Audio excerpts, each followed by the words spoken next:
ಎಲ್ಲರಿಗೂ ನಮಸ್ತೆ. ಇವತ್ತು ನಾವು ಡಿಡಿಒ ಅವರ ಲಾಗಿನ್ ನಲ್ಲಿ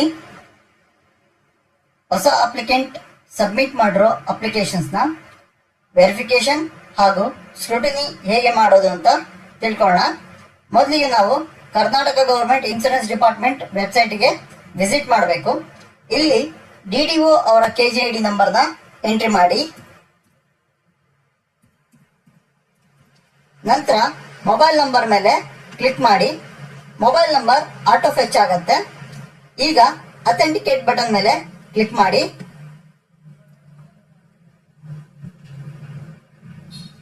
ಡಿಡಿಒ ರವರ ರಿಜಿಸ್ಟರ್ಡ್ ಮೊಬೈಲ್ ನಂಬರ್ಗೆ ಒಂದು OTP ಬರುತ್ತೆ. ಆ OTP ನ ಎಂಟ್ರಿ ಮಾಡಿ.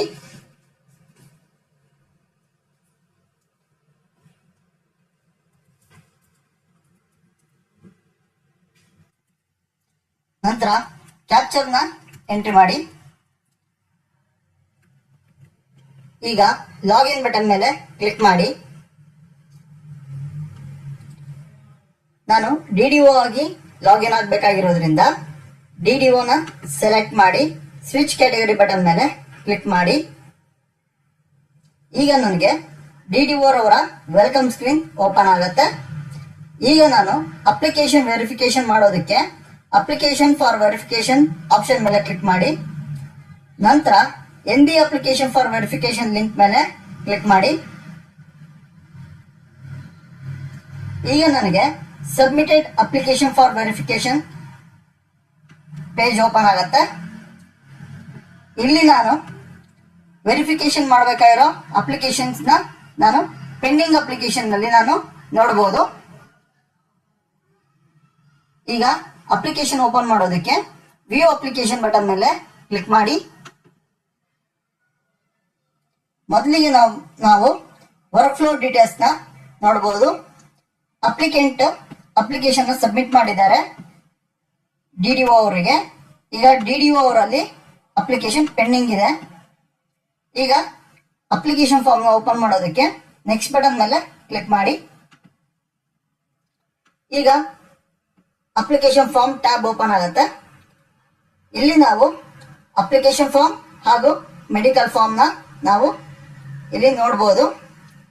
ಅಪ್ಲಿಕೇಶನ್ ಫಾರ್ಮ್ ನ ಓಪನ್ ಮಾಡೋದಕ್ಕೆ ಅಪ್ಲಿಕೇಶನ್ ಫಾರ್ಮ್ ಮುಂದೆ ಇರೋ ಕ್ಲಿಕ್ ಹಿಯರ್ ಲಿಂಕ್ ಮೇಲೆ ಕ್ಲಿಕ್ ಮಾಡಿ.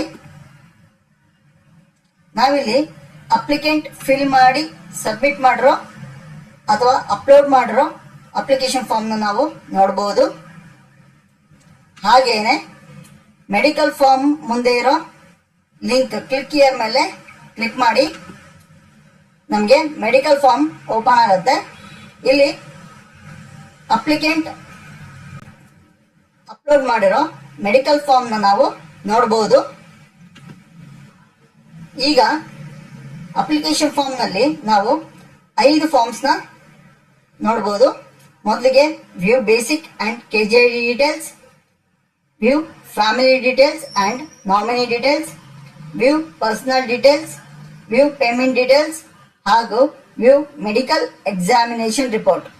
ಮೊದಲಿಗೆ ನಾವು view basic and KGID details link ಮೇಲೆ ಕ್ಲಿಕ್ ಮಾಡಿ ನಾವು ಬೇಸಿಕ್ ಡೀಟೇಲ್ಸ್ ಹಾಗೂ KGID ಡೀಟೇಲ್ಸ್ ನ ನಾವು ನೋಡಬಹುದು. ಇದು ವೆರಿಫೈ ಆದ ನಂತರ ವೆರಿಫೈ ಚೆಕ್ ಬಾಕ್ಸ್ ಮೇಲೆ ಕ್ಲಿಕ್ ಮಾಡಿ. ನಂತರ view family details and nominee details ಮೇಲೆ ಕ್ಲಿಕ್ ಮಾಡಿ. ಇಲ್ಲಿ ನಾವು ಫ್ಯಾಮಿಲಿ ಡೀಟೇಲ್ಸ್ ಹಾಗೂ ನಾಮಿನಿ ಡೀಟೇಲ್ಸ್ ನಾವು ನೋಡಬಹುದು. ವೆರಿಫಿಕೇಶನ್ ಆದ ನಂತರ ವೆರಿಫೈ ಅನ್ನೋ ಚೆಕ್ ಬಾಕ್ಸ್ ಮೇಲೆ ಕ್ಲಿಕ್ ಮಾಡಿ. ವ್ಯೂ ಪರ್ಸನಲ್ ಡೀಟೇಲ್ಸ್ ಮೇಲೆ ಕ್ಲಿಕ್ ಮಾಡಿದಾಗ ನಮಗೆ ಪರ್ಸನಲ್ ಡೀಟೇಲ್ಸ್ ಓಪನ್ ಆಗುತ್ತೆ. ಇಲ್ಲಿ ನಾವು ಅಪ್ಲಿಕೆಂಟಿನ ಪರ್ಸನಲ್ ಹೆಲ್ತ್ ಡೀಟೇಲ್ಸ್ ನ ನಾವಿಲ್ಲಿ ನೋಡಬಹುದು. ವೆರಿಫಿಕೇಶನ್ ಆದ ನಂತರ ವೆರಿಫೈ ಅನ್ನೋ ಚೆಕ್ ಬಾಕ್ಸ್ ನ ಕ್ಲಿಕ್ ಮಾಡಿ. ನಂತರ ಪೇಮೆಂಟ್ ಡೀಟೇಲ್ಸ್, ನಾವು ಪೇಮೆಂಟ್ ಡೀಟೇಲ್ಸ್ ನಲ್ಲಿ ಅವರ initial amount, payment reference number, DDO code and date ಇಷ್ಟನ್ನು ನಾವು ನೋಡಬಹುದು. ವೆರಿಫಿಕೇಶನ್ ಆದ ನಂತರ ವೆರಿಫೈ ಅನ್ನೋ ಚೆಕ್ ಬಾಕ್ಸ್ ಮೇಲೆ ಕ್ಲಿಕ್ ಮಾಡಿ. ನಂತರ ವ್ಯೂ ಮೆಡಿಕಲ್ ಎಕ್ಸಾಮಿನೇಷನ್ ರಿಪೋರ್ಟ್ ಮೇಲೆ ಕ್ಲಿಕ್ ಮಾಡಿ. ಇಲ್ಲಿ ನಾವು personal details other details, health details ಹಾಗೂ ಡಾಕ್ಟರ್ ಡೀಟೇಲ್ಸ್ ಇಷ್ಟನ್ನು ನಾವು ವೆರಿಫೈ ಮಾಡಬೇಕು. ಇಲ್ಲಿ ಅಪ್ಲಿಕೆಂಟ್ ಡಾಕ್ಟರ್ ಹೇಗೆ ಪ್ರಿಸ್ಕ್ರೈಬ್ ಮಾಡಿರ್ತಾರೆ ಹಾಗೇನೆ ಅಪ್ಲಿಕೇಶನ್ ಫಿಲ್ ಮಾಡಬೇಕಾಗತ್ತೆ. ಇದನ್ನ ನಾವು ಮೆಡಿಕಲ್ ಎಕ್ಸಾಮಿನೇಷನ್ ರಿಪೋರ್ಟ್ ನ ಇಟ್ಕೊಂಡು ನಾವು ವೆರಿಫೈ ಮಾಡಬಹುದು. ವೆರಿಫಿಕೇಶನ್ ಆದ ನಂತರ ವೆರಿಫೈ ಅನ್ನೋ ಚೆಕ್ ಬಾಕ್ಸ್ ಮೇಲೆ ಕ್ಲಿಕ್ ಮಾಡಿ ನೆಕ್ಸ್ಟ್ ಬಟನ್ ಮೇಲೆ ಕ್ಲಿಕ್ ಮಾಡಿ. ಈಗ ನಮಗೆ ಸ್ಕ್ರೂಟಿನಿ ಟ್ಯಾಬ್ ಓಪನ್ ಆಗುತ್ತೆ. ಈ ಸ್ಕ್ರೂಟಿನಿ ಟ್ಯಾಬ್ ಅಲ್ಲಿ 6 ಕ್ವಶನ್ಸ್ ಇರುತ್ತೆ. ಈ 6 ಕ್ವಶನ್ಸ್ ನಾವು ವೆರಿಫಿಕೇಶನ್ ಮಾಡಬೇಕು. Whether applicant details are correct. Verification ಆದ ನಂತರ ವೆರಿಫೈಡ್ ಅನ್ನೋ ಚೆಕ್ ಬಾಕ್ಸ್ ಮೇಲೆ ಕ್ಲಿಕ್ ಮಾಡಿ. Whether applicant has paid initial deposit premium. Verification ಆದ ನಂತರ ವೆರಿಫೈಡ್ ಅನ್ನೋ ಚೆಕ್ ಬಾಕ್ಸ್ ನ ಕ್ಲಿಕ್ ಮಾಡಿ. Whether applicant signed proposal form. Verification ಆದ ನಂತರ ವೆರಿಫೈಡ್ ಅನ್ನೋ ಚೆಕ್ ಬಾಕ್ಸ್ ನ ಕ್ಲಿಕ್ ಮಾಡಿ. ಹಾಗೇನೆ ಎಲ್ಲ ಕ್ವಶನ್ಸ್ ನಾವು ಓದಿ ವೆರಿಫಿಕೇಶನ್ ಆದ ನಂತರವೇ ವೆರಿಫೈಡ್ ಅನ್ನೋ ಚೆಕ್ ಬಾಕ್ಸ್ ನ ಕ್ಲಿಕ್ ಮಾಡಬೇಕು. ನಂತರ ನಾವು ಮೆಡಿಕಲ್ ಲೀವ್ ಡೀಟೇಲ್ಸ್ ನ ಫಿಲ್ ಮಾಡಬೇಕು. ಹೊಸ ಅಪ್ಲಿಕೆಂಟ್ ಮೆಡಿಕಲ್ ಲೀವ್ ಏನಾದರೂ ತಗೊಂಡಿದ್ರೆ ಅದನ್ನ ನಾವು ಇಲ್ಲಿ ಡೀಟೇಲ್ಸ್ ನ ಫಿಲ್ ಮಾಡಬೇಕಾಗತ್ತೆ. ಈಗ ಮೊದಲಿಗೆ ಮೆಡಿಕಲ್ ಲೀವ್ ಸ್ಟಾರ್ಟ್ ಡೇಟ್ ಹಾಗೂ ಎಂಡ್ ಡೇಟ್ ನ ನಾವು ಮೆನ್ಷನ್ ಮಾಡಬೇಕು.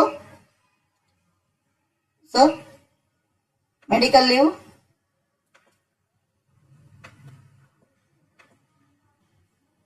ಟ್ವೆಂಟಿ-9 to 30 ತಗೊಂಡಿದ್ದಾರೆ ಅಂತ ನಾನು ತೋರಿಸಿರ್ತೀನಿ. ಸೊ ಇಲ್ಲಿ number of leaves auto calculate ಆಗಿ ಬರುತ್ತೆ. ಹಾಗೆ ರಿಮಾರ್ಕ್ಸ್ ಅಲ್ಲಿ ನಾನು ಶರ ಬರಿಬಹುದು.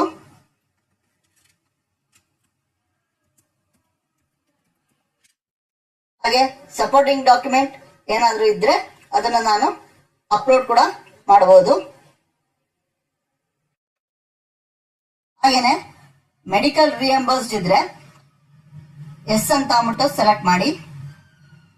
ಅದು ಮೆಡಿಕಲ್ ರಿಯಂಬರ್ಸ್ಮೆಂಟ್ ಡಾಕ್ಯುಮೆಂಟ್ ನಾವಿಲ್ಲಿ ಅಪ್ಲೋಡ್ ಮಾಡಬಹುದು. ಮೆಡಿಕಲ್ ಲೀವ್ ಡೀಟೇಲ್ಸ್ ಎಂಟ್ರಿ ಮಾಡಾದ್ಮೇಲೆ ಆಡ್ ಬಟನ್ ಮೇಲೆ ಕ್ಲಿಕ್ ಮಾಡಿ. ನಾವು ಮೆಡಿಕಲ್ ಲೀವ್ ಡೀಟೇಲ್ಸ್ ಆಡ್ ಆಗಿರೋದನ್ನ ನಾವಿಲ್ಲಿ ನೋಡಬಹುದು. ನಾವು ಎಂಟ್ರಿ ಮಾಡೋ ಡೀಟೇಲ್ಸ್ ಅಲ್ಲಿ ಏನಾದ್ರು ತಪ್ಪಿದ್ರೆ ನಾವು ಇಲ್ಲಿ ಎಡಿಟ್ ಬಟನ್ ಮೇಲೆ ಕ್ಲಿಕ್ ಮಾಡಿ ನಾವಿಲ್ಲಿ ಚೇಂಜಸ್ ನ ಮಾಡಬಹುದು. ಚೇಂಜಸ್ ನ ಮಾಡಿ ಅಪ್ಡೇಟ್ ಅನ್ನೋ ಬಟನ್ ಮೇಲೆ ಕ್ಲಿಕ್ ಮಾಡಿದಾಗ ಆ ಚೇಂಜಸ್ ಸೇವ್ ಆಗುತ್ತೆ. ನಂತರ ರಿಮಾರ್ಕ್ಸ್ ನಲ್ಲಿ no correction form, issue in application form, issue in medical form, issue in both medical and application form ನಮಗೆ 4 ಆಪ್ಷನ್ ಸಿಗುತ್ತೆ. ಅಪ್ಲಿಕೇಶನ್ ಅಲ್ಲಿ ಯಾವುದೇ ತರಹದ ಇಶ್ಯೂಸ್ ಇಲ್ಲ ಅಂತ ಅಂದಲ್ಲಿ ನಾವು ನೋ ಕರೆಕ್ಷನ್ಸ್ ಫಾರ್ಮ್ ನ ನಾವು ಸೆಲೆಕ್ಟ್ ಮಾಡಬಹುದು. ಸಪೋಸ್ ಅಪ್ಲಿಕೇಶನ್ ಫಾರ್ಮ್ ಅಥವಾ ಮೆಡಿಕಲ್ ಫಾರ್ಮ್ ನಲ್ಲಿ ಇಂಡಿಪೆಂಡೆಂಟ್ ಆಗಿ ಇಶ್ಯೂಸ್ ಇದ್ರೆ ನಾವು ಪರ್ಟಿಕ್ಯುಲರ್ ಆಗಿ ಆ ಫಾರ್ಮ್ ನ ಸೆಲೆಕ್ಟ್ ಮಾಡಿ ಅದನ್ನ ನಾವು ಎಂಪ್ಲಾಯಿಗೆ ವಾಪಸ್ ಕಳಿಸಬಹುದು. ಅಥವಾ ಮೆಡಿಕಲ್ ಮತ್ತು ಅಪ್ಲಿಕೇಶನ್ ಫಾರ್ಮ್ ನ ಎರಡರಲ್ಲೂ ಕೂಡ ಪ್ರಾಬ್ಲಮ್ ಇದ್ರೆ ಅಥವಾ ಇಶ್ಯೂಸ್ ಇದ್ರೆ ನಾವು ಅದನ್ನ ಎಂಪ್ಲಾಯಿಗೆ ವಾಪಸ್ ಕಳಿಸಬಹುದು. ಇಲ್ಲ ಅಪ್ಲಿಕೇಶನ್ಸ್ ಎಲ್ಲ ಸರಿ ಇದೆ, ಕರೆಕ್ಟ್ ಇದೆ ಅನ್ನೋದಾದ್ರೆ ನಾವು ನೋ ಕರೆಕ್ಷನ್ ಫಾರ್ಮ್ ನ ಸೆಲೆಕ್ಟ್ ಮಾಡಿ ನಾವು ಕಮೆಂಟ್ ಬಾಕ್ಸ್ ಅಲ್ಲಿ ಶರ ಬರೆದು